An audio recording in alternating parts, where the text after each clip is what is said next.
Hello everyone. Now, this is one Western Digital Pension hard drive, and when we are trying to access the data arrow, it's fully locked.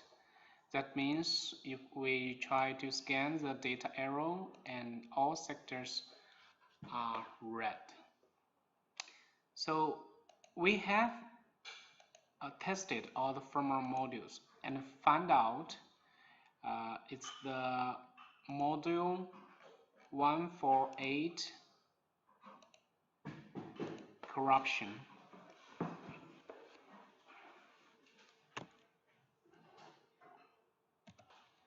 So we find it's the module 148 problem, and this one, when we tested this module, it's yellow.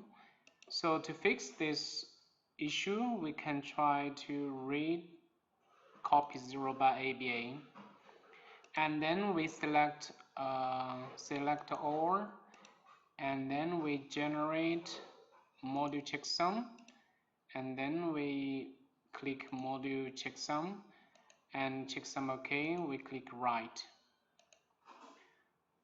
Okay, after this one, and we can power off and power on the drive again.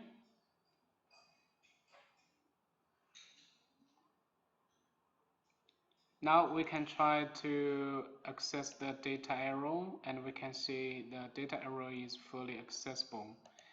And at this time, we can also go to the DFL DDP data recovery software to recover the lost data. Now let's set up one new project for this pension drive. Now we can see all the lost partitions have been listed. Root. So we can see here the lost data, and users can select the folders and files and right click to recover them. So this pension drive, it had the module 148 corruption, and we just generated the module checksum and write the new module 148 and power on. The firmware issue has been fixed, and now we can see all the lost folders and partitions have been recovered easily. Thank you for watching the video.